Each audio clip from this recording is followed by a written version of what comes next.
Hey, what's going on everybody, and welcome back to the Whiskey Cove. And on today's episode we have over 30 empty bottles that I've drunk this year, and we ask that magical question: should you pass on these? Should you just have a one-time drink at a bar somewhere, or should you definitely be buying a bottle? Hang tight folks, because this is going to be a fun one. Run the video.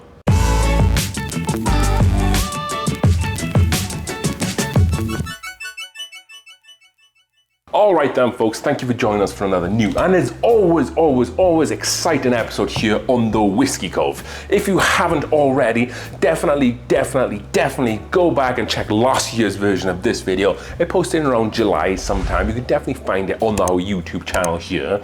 That was a fun one. We have had over 30 bottles as well. We have over 30 bottles here today. And what we'll do, we'll bring the bottle up one by one, and then we'll say, should you buy this? Should you pass on it? Or should you maybe go to a bar and buy it as like a one-time drink somewhere? So this is my wife's favorite video because I get to get rid of all these empty bottles after this. And I can imagine the recycling folks when they come round on a Monday morning and they're like, what is this guy been doing over this weekend to have all this glass bottles? With that being said, let's get and just delve straight into them. In no particular order, bottle number one, I don't even know what I'm pulling here. We have Wild Turkey Kentucky Spirit. This is a pretty solid bottle. I think that this is almost like the Long Branch, but has a better finish and a little bit more proof. I would say this is a buy again. Yes, these are single barrels, so they vary, but Russell's and Wild Turkey single barrels are pretty darn good across the board, and this is no different. This was bottled in November of 2022, Rickhouse 47, number 3221, stored in Warehouse A. 50.5% ABV, a definite buy again. I would definitely pick one of these up now that I'm out of them. Maybe I'll drink through some Russells first. Moving on, we have Jack Daniel's Bonded. I haven't actually got one of these left. We kind of drunk through a few of them, and we're all out. Probably have to pick up another one. Maybe if I can find one for under $30, I'll definitely get that up, but this is a definite buy from me. Jack Daniel's Bonded is an excellent whiskey for the price there. Moving on, we have Nulu Toasted Wheated. This was a store pick from Justin's House of Bourbon in Kentucky. It cost roughly around close to $100, 56.1% ABV or 112.2 proof. It's only a 5-year age stated whiskey. This is a pass from me. It's too expensive for what you're getting. Yes, it has a little higher ABV of maybe some of the other toasters that you're used to. The value just isn't there for me. It's not that good. It never opened up. It was disappointing because this was the first Nulu that I've tried, and sadly it's the last one I bought. This is a pass from me. Next up, we are going back to Jack Daniels because the old number 7, the classic Jack Daniels. For a lot of folks at home, the gateway whiskey that has brought them to the bourbon scene, if you like. I probably will buy this again, just because it is Jack Daniel's old number 7. People will come here to the Whiskey Cove. Maybe they might not like whiskey, but they'll recognize Jack Daniel's, and they'll be like, you know, give me a Jack Daniel's or Coke, I'll take that. So on the basis of that, this is a buy again from me. Next up, we have High West Cask Strength. This was High West's first forage into the cask strength whiskies, and it was a 58.7% ABV, hand selected for Utah, a blend of straight bourbon whiskies. For me, this is a one-time. I won't buy another bottle. I think if you can go to a bar, pay a reasonable price for it, and then make kind of your own mind up of this bottle in that setting. So for me, a one-time purchase at a bar somewhere. Next up, we have, a classic, Buffalo Trace. This isn't a store pick. Most of the store picks that I drink, you won't see on this because I take them over to other people's houses and we kind of drink through them there. However, this is the OG here. Of course, I'm gonna buy this again. What whiskey or bourbon bar would be complete without Buffalo Trace? For $25 to $30, an excellent buy. That's a buy again all day long. Moving on, we have Green River Kentucky Straight Bourbon Whiskey. This has like a $30 price tag, an excellent price tag. But for me, I think it fell a little short of what I was looking for. I'm probably gonna buy a Buffalo Trace or Elijah Craig small batch instead of this. But still, a really nice idea of coming into the scene, Green River, and trying to produce a bottle that can compete with some of these other major distilleries. I think it's a good bottle, maybe a one-time, maybe you're at a bar and you haven't tried this before, something that's affordable, something that's probably in the $7 to $10 category. I think that this would be good at a one-time. There you go. Next up, and we have Bullet 12-year rye. So this just recently came out in the last few months here. It's an excellent bottle. I like it a lot, and I think I will definitely buy it again. We use the vast majority of this in our High West Midwinter Night's Dram clone that is ongoing and aging, and we wanted a higher age to kind of kick up in there to kind of reminisce of an old Midwinter Night's Dram. Has lots of character. ABV is 46% ABV. It could be better. However, for 12 years old, for like $60, I think that's definitely a buy again from me. Jack Daniel's Bonded Rye. This was a good bottle of whiskey. It got better as I opened it up, and I think I will end up buying another bottle of this. Again, much like the Bullet, it doesn't have the age, but it has that Jack Daniel's sweetness, the banana bread, a really good alternative to the Jack Daniel's barrel proof if you haven't had that one. Great bottle of whiskey, gonna set you back around $30 to $35 if you pick it up. It's a buy again from me. Woodford Reserve Double Oaked, and you're probably wondering what the heck's going on with this bottle. Well, this is the port that I pulled from the barrel, and I just kind of stuck it in this bottle. You'll see another one that has port in it. This is a double barrel, or double oaked, I should say, from Atlas Valley Wine and Purveyors up in Lafayette in Colorado.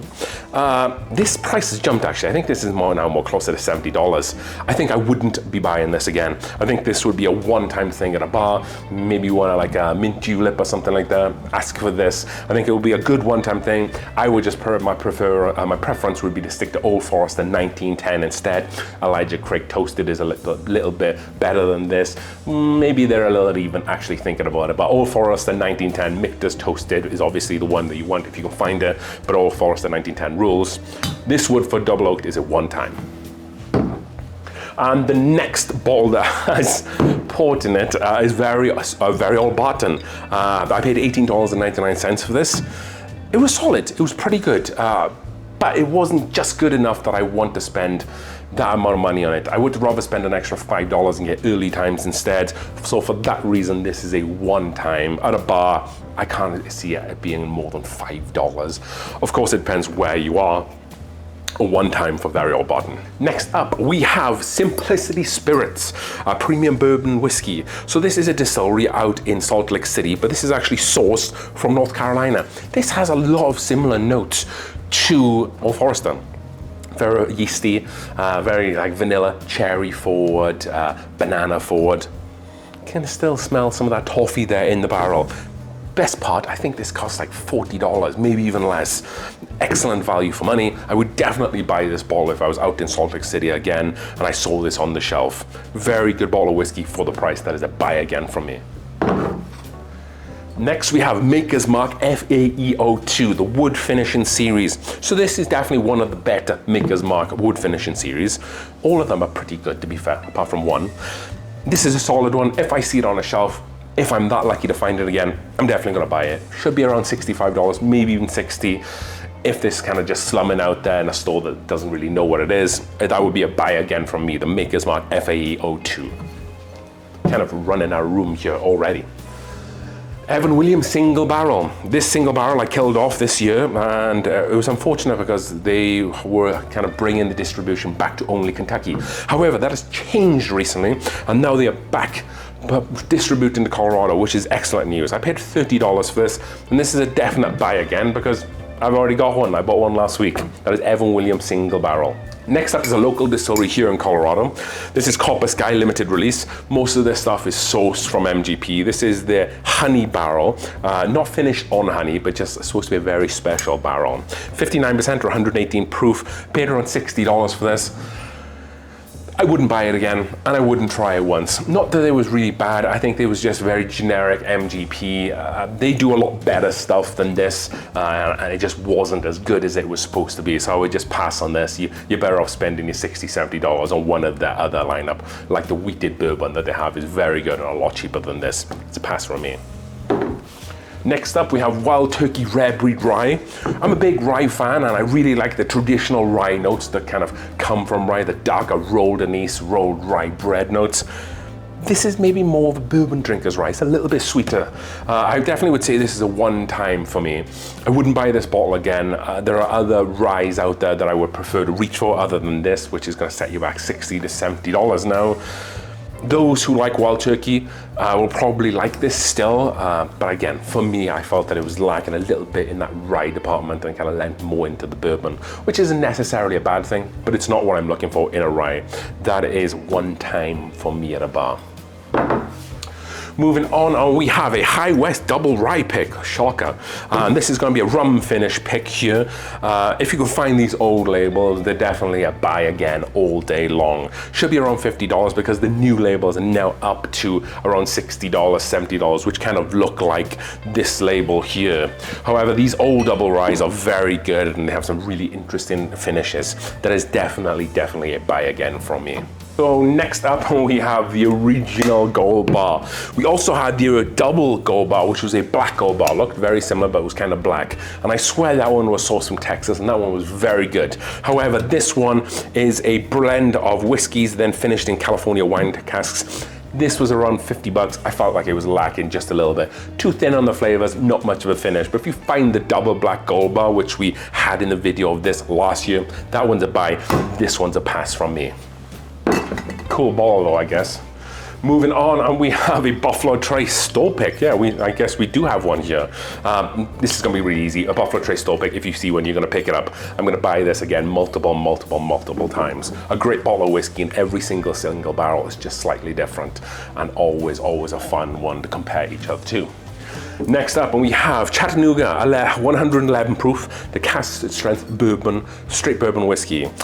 This is aged greater than 2 years, so it is a little on the youthful side, but it doesn't really drink youthful. It will be in, this is actually quite an old bottle. This is from 2021, so it'll be really interesting to see of what they're doing now and how old the distillate they're putting in. But I really like this bottle. I think this will definitely be a buy again.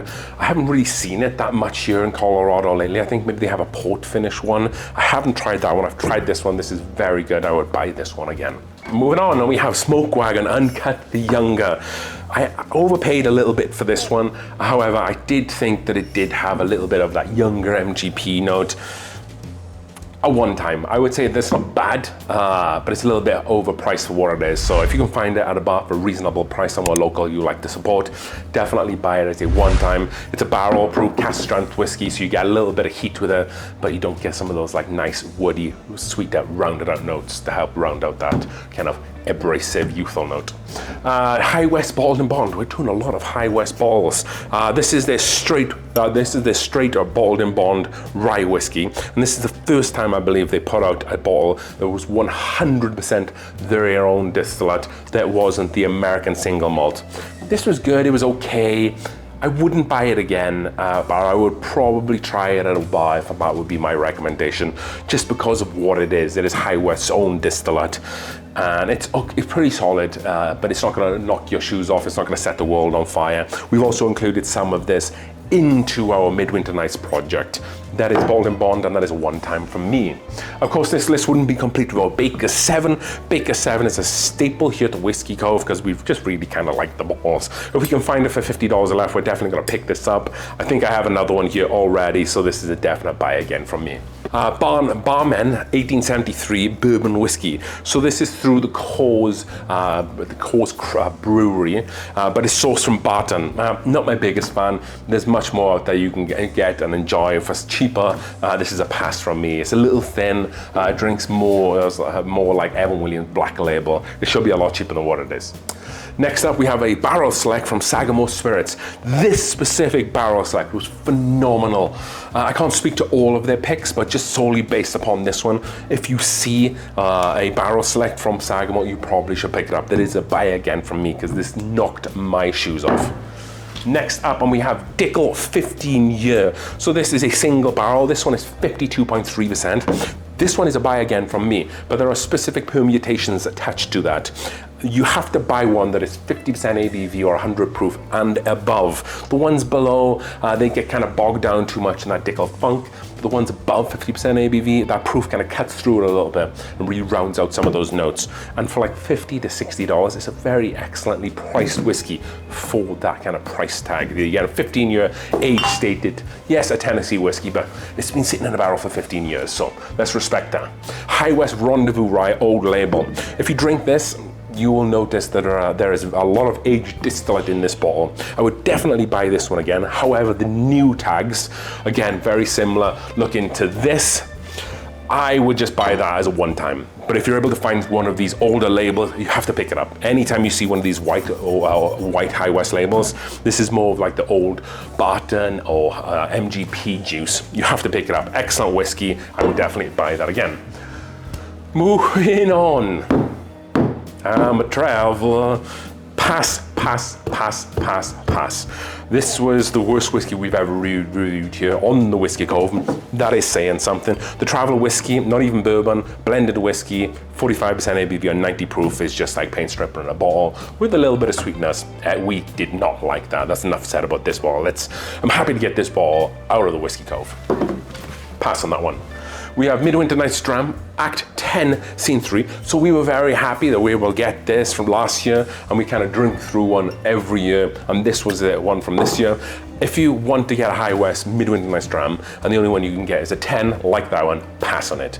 The 10 was the worst Midwinter Night's Dram I've ever tried, and it inspired the video that I'm doing where I replicate and try to create it better. The 11 was better, 9 was the best in most recent years, but if you find the 10, you pass on it.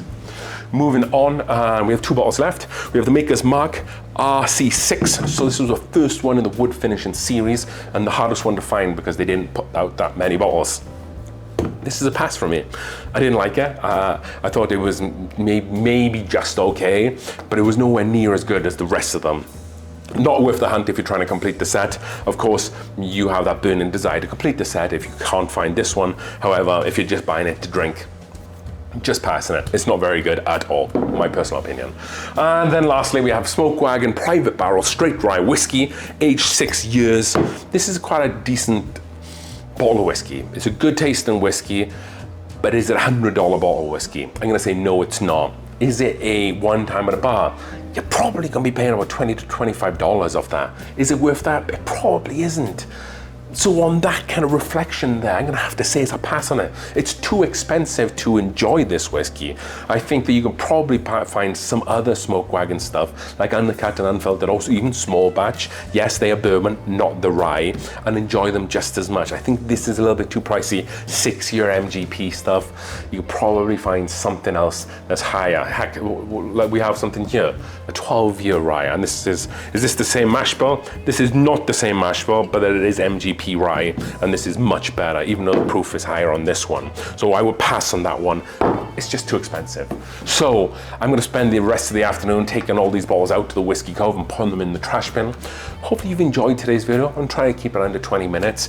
And we'll have a cool thumbnail. And if you aren't already, if you're new around here, definitely hit that subscribe button, smash the like button, and go over to the Whiskey Cove's channel and go and check out some of the videos that we're doing right now. So as we say on this channel, as we drink through the world's whiskies, one glass at a time, cheers and breathe.